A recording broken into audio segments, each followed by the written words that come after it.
This is PenDust Radio. Welcome, all you literati, you lovers of words and tales, you who need a break in your hurried, harried lives. We have a salve for your soul with stories imaginative and original. Short stories, riveting fiction, and wildly creative nonfiction. PenDust Radio. Definitely not the same old story. Please visit us at pendustradio.com. This podcast is a production of Rivercliff Books and Media.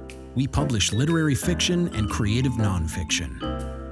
Learn more at rivercliffbooks.com.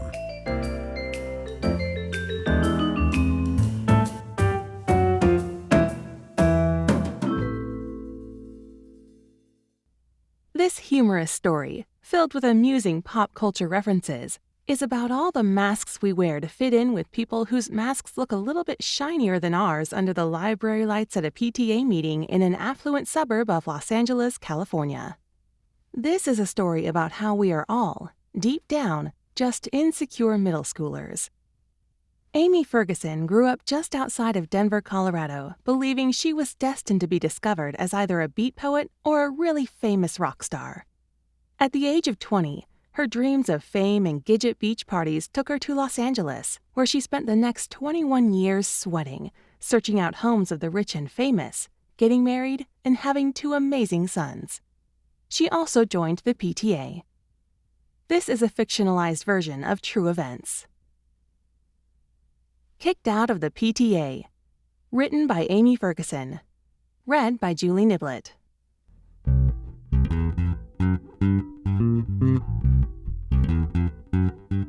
You know that dream where you look down and you're completely naked, and the teacher calls on you to come up to the front of the classroom and finish the algebra problem on the board like it's some dream version of Good Will Hunting, and you're naked?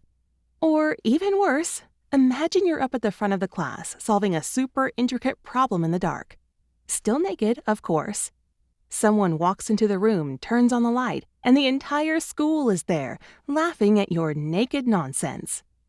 Now imagine that you're pouring Chardonnay into emptied-out water bottles at 9 p.m. in the back of a parked SUV by the dim light of friend number 1's iPhone, when friend number 2 opens the passenger door.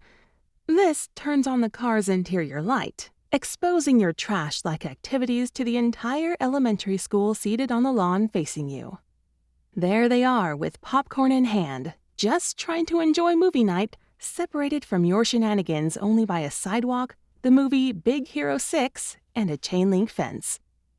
Oh, and you and everyone else in the SUV of debauchery are members of the PTA. If it is possible to get kicked out of the PTA based on bad behavior, believe me when I tell you that my picture would be on the warning pamphlet under the heading, "Don't let this happen to you." Not that I wanted or consciously tried to get kicked out, but one thing leads to another and, well, it happens. I was a mess then, and I'm a mess now. I know for a fact that everyone who sat on the PTA board with me knew this.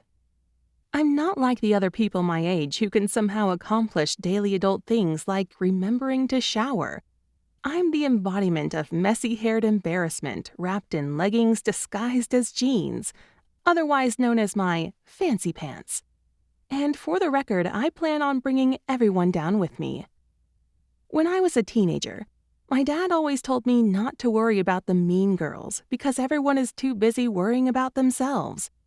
Then, at the same time, he audibly worried about my unkempt hair and my sweat-swearing ways. He thought both would ruin my social life. Well, Dad, I have perfected my craft over the years and have fooled all these people. Soon I will have my own empire of comfy, soft-legged followers. You're probably not super proud of that, but you should be. Take a swim in the pool of pride, for it will be my greatest gift to this world. This story begins when I lived in a tiny, run-down apartment building in the middle of a $1 million neighborhood in Los Angeles, California, in a city in the valley called Encino. Look, almost everyone in Los Angeles is lying to you. Most of the time, it's not for any nefarious reason. People just really need self-promotion. Like me, for instance. I'm a struggling writer. And like a third of Los Angeles, I'm trying to sell a screenplay. I need to finish writing it, of course, but that's the easy part. Or easier part. The hard part is selling it. So you network at playdates and hope you don't come off to, LA. Because as soon as someone in the industry smells the unsolicited sell, you're done. You're not told you're done. You just start noticing people you know ducking behind the fruit when they see you in the grocery store. Everyone in LA has some side hustle or self-promotion going on. And I'm sure it's not just in Los Angeles. Like when you pick the undies off the floor, hide the wine box, straighten the lampshade, and sweep the crumbs off the table so the background of your Instagram post of your artsy glass of wine doesn't look like a total disaster. We all do it. To survive in LA, you feel like you have to play the self-promo game. We put on layers and layers of different personalities in the hope that somebody will finally see us. We rub elbows with the stars, literally, like in the grocery store, at parties, at your son's playdate. We have to keep up. We have to pretend that our lives are interesting, that we shower every day, and we don't have a weird obsession with the boy band One Direction. I'm really awful at playing the game. I try, but then I get drunk at a mutual friend's house and tell the woman I'm pretending I don't know how much I loved her on that '90s sitcom she won an Emmy for and that I'm writing a sitcom. Then I'm never invited to a party that she's at ever again. I don't know one person who has their life together. Not one. I know people who pretend they do, but from what I can see, we're all in various stages of feigning that we're not on the verge of the front door opening up to our own surprise ambush makeover show on HGTV. About once a month, we professional adult types would meet up in the school library to discuss PTA business. I'm pretty sure that I put in the least amount of effort of anyone on the PTA board, but I did try to pretend that I put in a lot of effort, which in itself takes effort. And it had me constantly scrambling to look and sound like I had any idea about anything going on at these meetings. It didn't help that I was constantly distracted by my phone because I kept thinking, maybe I heard it make a ding. So-and-so shared a link on your Facebook wall. My phone notified me. My very own Schrodinger's cat. Is it a funny meme about not wearing pants? Or am I about to be exposed as a One Direction fan who owns a Tumblr account full of boy band conspiracies? Nope, just a picture of Nicolas Cage's face superimposed on a plant titled Nicolas Sage. I was safe. Through jokes and sleight of hand, I had officially become a caricature. Not far off from who I actually was, but I was hiding my neurosis behind distractions so well that I was essentially invisible. I felt the need to high-five myself. My public persona had not been compromised. It was safer this way. The truth was that on any given day, while Sharon from high school was sending me links to the Beatles' anniversary at Shea Stadium, also known as one of my safe, public obsessions, I was actually about 3 pages deep into Facebook's People I May Know Friends department on a celebrity I saw on TMZ's baby mama's friend's cousin's ex-wife of a dance instructor whose kids went to my kids' school. Essentially, internet stalking. But I like to refer to it as investigations. Did Chloe O'Brien from the TV show 24 get judgmental looks because of her investigations? No. No, she did not. Jack Bauer promoted her to work wife. One day, I'm going to break a scandal via social media. Just watch. Is this what secret agents feel like? Probably. It's incredible the information people give out when they think you're not paying attention. I should start wearing sunglasses and a wire. Unless you're listening to this and you know me or may run into me in real life, like at a PTA meeting, then none of this is true. Ignore all of this. I made it all up for a giggle.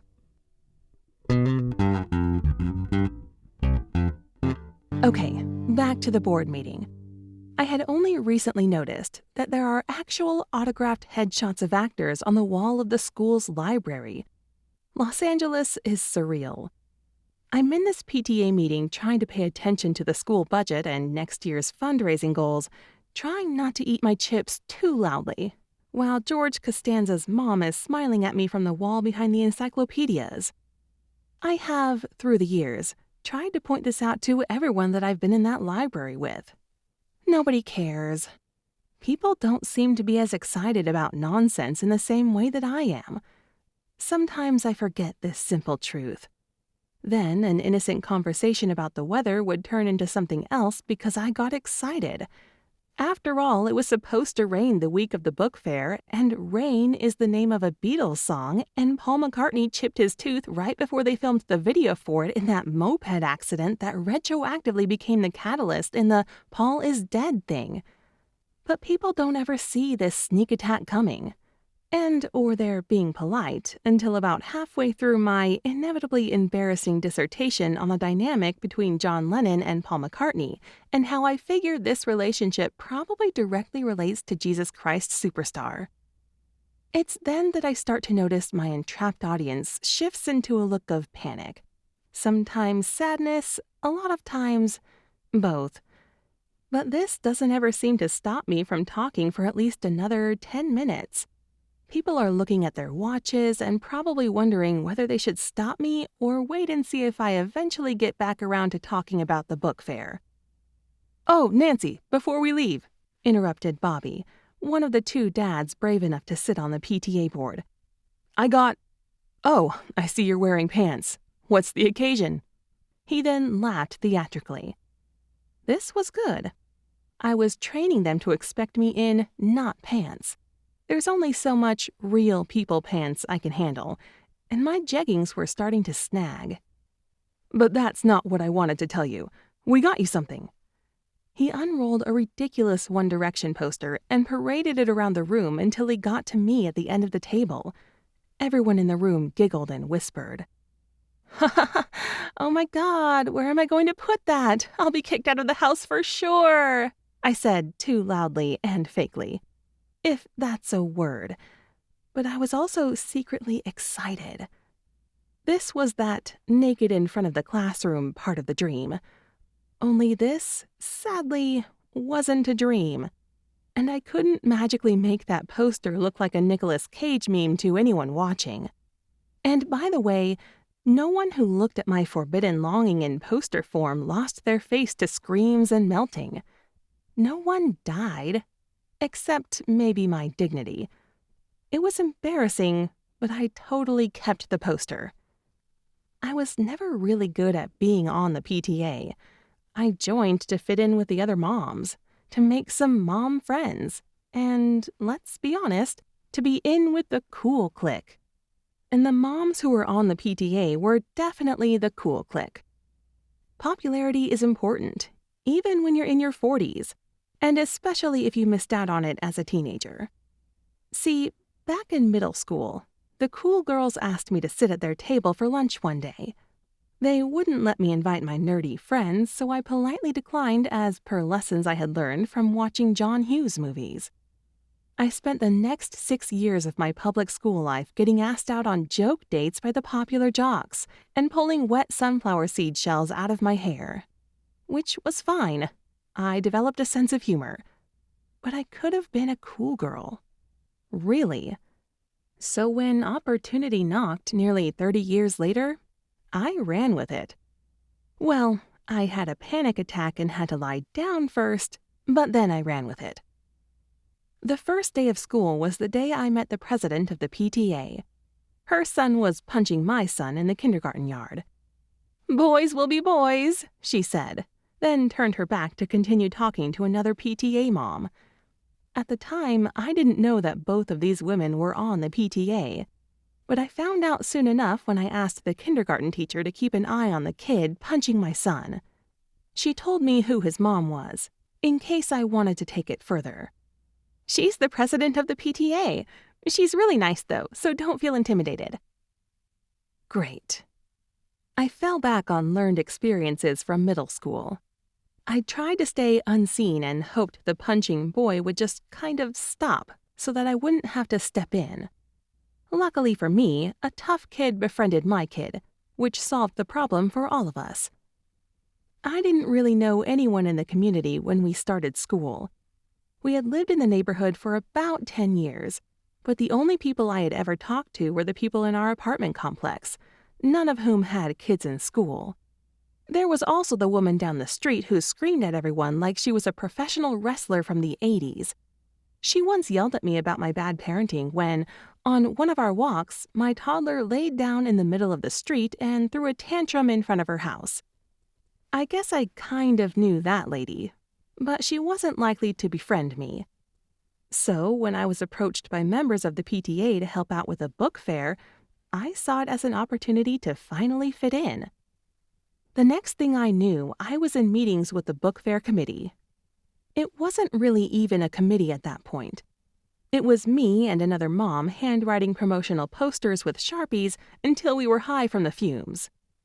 The PTA president, I'll call her Amber, got me to volunteer to work shifts at the book fair during the week. I was completely ignored by all three of the other moms helping out.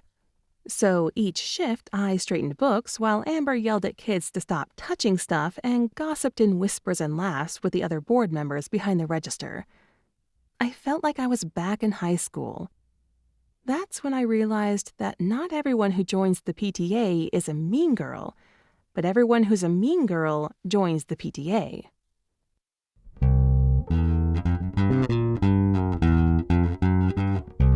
We finally reached the end of the kindergarten year.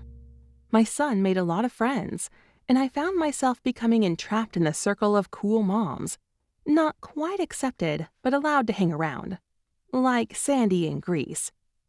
Amber invited the kids and me to the annual end-of-year after-school PTA lunch. I finally felt like I was about to receive my matching girl gang jacket, or whatever cool girls wear, so I reluctantly accepted. As the last day of school wore on, the thought of eating lunch with a whole gang of cool PTA moms while my kids destroyed a cheesecake factory sent me into a bit of a disaster spiral. I had full-on, sick-to-my-stomach, anxiety-ridden shakes. Plus, I had nothing better to wear than yoga pants and a wrinkled Beatles t-shirt. Pinterest said I should lie down on the floor and do the corpse pose from yoga until I relax.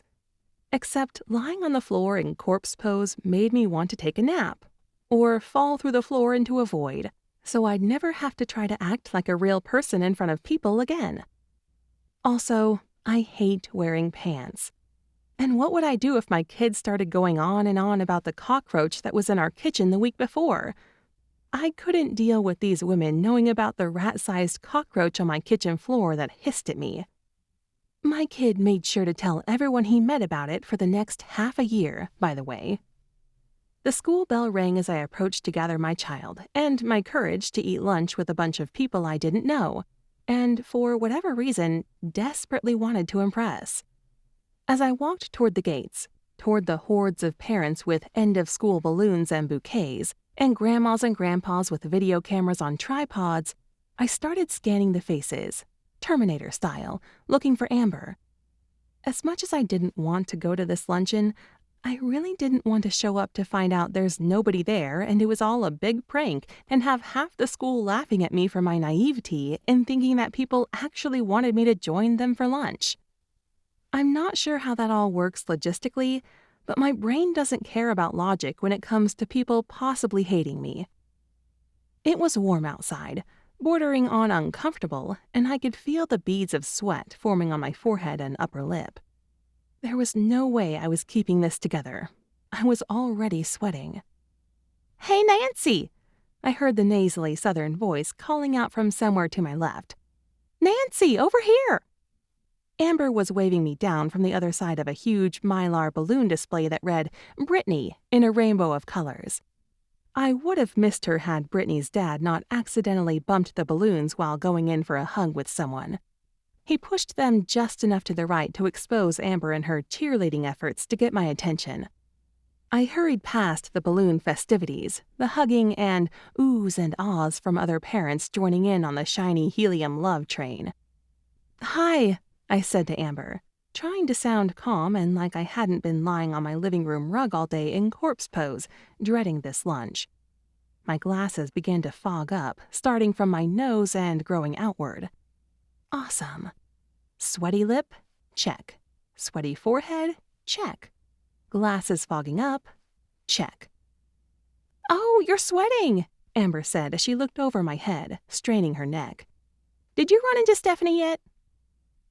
No, I just got here. I raised my glasses a bit from my nose with my left hand to try to defog them in the classiest, nonchalant way I could manage. You are still coming to lunch? She asked. Yeah, I mean, if it's still okay. Why wouldn't it be okay? Do you need to go home first and change? No, I said, but I thought to myself, damn it. The Cheesecake Factory was busy, so I decided to park a few streets away and walk there. Besides, I didn't want to pay Sherman Oaks Galleria parking prices. It was hot and I was sweaty. Everyone else, I found out later, used the valet parking. I like to tell everyone who will listen what movies were filmed at the Sherman Oaks Galleria. Valley Girl, Fast Times at Ridgemont High, Terminator 2, Walk Like a Man, and Back to the Future 2. No one cares, but I care about these things deeply. And this is the energy I brought to this dreaded PTA lunch while sweating in uncomfortable pants. I brought new kid syndrome and unnecessary info about the San Fernando Valley to a bunch of industry and industry-adjacent people. And you know what's frustrating about industry people and industry-adjacent people? They're over it. Gwen Stefani could walk through the Galleria on a paparazzi stroll, and not one of them would bat an eye. Everyone was more focused on the people sitting at the table for lunch. I didn't know who to talk to or what to talk about. It was awkward. It was sort of easy to blend into the background of likes and no ways. And if you closed your eyes, you could almost hear the ghosts of Valley past strolling this same mall nearly 40 years ago. After a couple of hours pretending I was paying attention, Stephanie handed out cute little travel-sized bottles of booze as the luncheon started to wind down. The only things I took away from the afternoon were booze from Stephanie and that a mom named Kelly hates vegetarians because she swears they are always trying to shame her for eating meat, to which she always makes a point to announce she will gladly do in front of them. I happen to be vegetarian, so I spent many future lunches pretending to eat pancetta while filling up on free bread. I was pretty sure I wasn't expected to bring anything to this gathering, but with Stephanie passing out booze, I felt like an uncultured mooch. It's like that one time when I was 21, and I was invited to my friend's bridal shower. I had never been to a bridal shower before. I showed up empty-handed and left with a pizza cutter.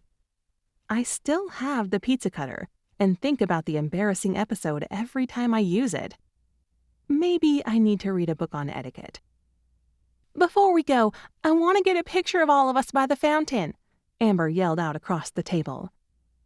According to an inspirational quote that was artistically overlaid on a pink sunset at a Parisian cafe that I saw on Instagram once, Andy Warhol, or someone, once said that the best thing about a picture was that it never changed, even when the people in it did. And maybe that's what I find so amazing about pictures. The unchanging part. The owning a moment part. Plus, I like being in group pictures because it looks like I'm in on something that other people weren't invited to. When I got home, I had a Facebook friend request from Amber. She had posted the picture of everyone by the fountain. I was on the end, half cut out of the photo.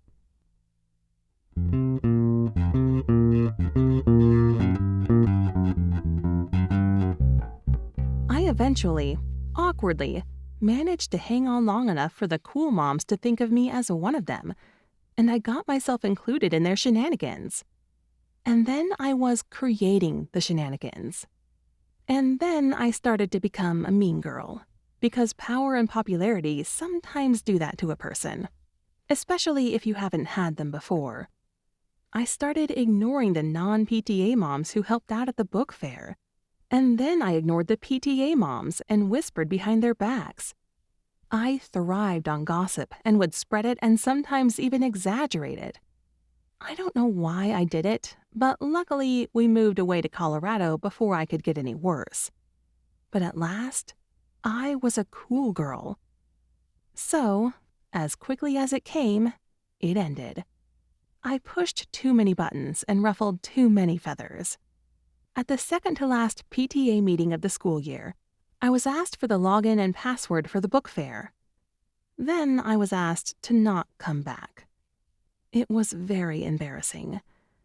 Moving away was probably a good thing, for my mental health and the people I left behind in Encino. They're probably off having shenanigans with someone else now. Life changes, and it moves on without you. I can't change what the people in Encino think of me, and part of me hopes they've moved on to the next scandal someone's whipped up. The next version of me who has too much wine at a party and passes out on the couch. Besides, being known as a drunk mess is only acceptable if you have a talent for something like art or rock and roll. A 40-year-old mom rolling around on the lawn laughing about how much I like One Direction while trying not to spill my third margarita at a friend's holiday party is probably not as cool as I thought it was at the time. I moved to a new town with new cool moms who knew nothing about me. And I joined the PTA. But it wasn't as hard this time. It was my John Hughes ending. Except, in this case, no one's a better person. Unless this is more like the ending from the movie Weird Science, and I'm Chet. But you know what? This is my story, so I get to be Kelly LeBrock. You're already getting your John Hughes ending. Cue the 80s new wave music. At some point at the new school, they'll invite me into the cool circle. We'll all huddle in the teacher's lounge, surrounded by hundreds of bags of popcorn, waiting for the movie to begin. But for now, I'm just cool adjacent, like Sandy from Grease. I'm sitting in a room of surgeons, lawyers, teachers, personal organizers, Pilates instructors, and more lawyers. And do you know what I am? I'm a mess. I don't think I've showered in a week, and I keep a pack of gum in the car on the not-so-off chance I've forgotten to brush my teeth that day. But no matter which PTA I'm in, when we're all together, it's like the ending of The Breakfast Club. Each one of us is a lawyer, a surgeon, a Pilates instructor, a nurse, a personal organizer, a teacher, and a prom queen. That's me. And deep down, each one of us is also a One Direction fan, though some of us are just more in tune with our truth. Well, me. I am. I'm in tune with my truth. I'm 43 years old, and I still feel like I did when I was 12. That's when I was the most me. Not the annoying teenager through early 20s me who knew everything. I mean, that one's still in there too. But she's had wine and a nap. But the 12-year-old me, asking if my nerdy friends can sit at the cool table with me. That's who I am. And the thing I've learned from my travels through awkwardness is that my dad was right. At least partially.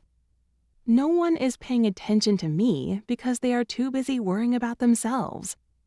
If wading through the PTA has taught me anything, it's that life is still like it was in middle school. No matter how many medals you win, how fantastic your job is, how great or not great your relationship is, how many kids you do or don't have, we always default to our middle school selves, which is even worse than being laughed at because you wore blush all over your face like it was concealer and then told the kid across the street you'd be his girlfriend as he and all his friends on the bus laugh at you because it was just a joke. One day, this story will be told by an older me via voiceover, and all the pain and hurt will tug on heartstrings in a poignant, coming-of-age kind of way. Only instead of the type of story where you watch a 12-year-old boy walk the railroad tracks with his friends looking for a dead body like in Stand By Me, or when Kevin kisses Winnie Cooper in The Wonder Years, you'll just see me, a 40-ish-year-old woman in Spanx cleaning spilled wine off the carpet. Maybe it's the palpable energy of yearning for that group feeling, for a squad. And when you find it again, or for the first time, you want the magic to last forever. But you're not 12 anymore. Not on the outside, anyway. This story is copyright 2021 by Amy Ferguson. This recording is copyright 2021 by Rivercliff Books and Media. All rights reserved. Thanks for listening to this episode of PenDust Radio. For more information or to submit your writing to the podcast, please visit pendustradio.com. This podcast is a production of Rivercliff Books and Media. Learn more at rivercliffbooks.com. The story featured in this episode is a work of fiction. Names, characters, places, and incidents are the product of the author's imagination or are used fictitiously. Any resemblance to actual events, locales, or persons, living or dead, is entirely coincidental.